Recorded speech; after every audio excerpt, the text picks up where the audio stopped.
Okay, magandang umaga po sa ating lahat. It's Holy Thursday, but we are on our way to Ifugao, and we are now here at Lamot, Ifugao, the entrance of Ifugao province.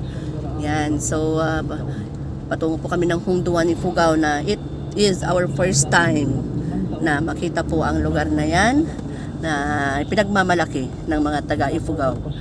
Yan, so dito pa lang tayo sa Lamot, kami ay dadalhin ni Pastora Isabel.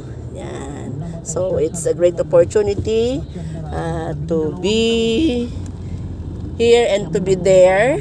Kahit walang datong, may dating kasi kami may mararating. Yan, ang aming driver, ang aking kapatid, si Norbert. And then, kasama ko ngayon ang aking friend kumare, Pastor Ami Asensi. BFF. Kasolo. Ay, ganon? Deril ka. Okay, pero alam nyo ba kung ano po ang gagawin namin doon? Kami ay magdadala ng bulaklak sa isang namatay. Yan. And at the same time, to minister to the family. Okay. So, have a good day. Happy Thursday.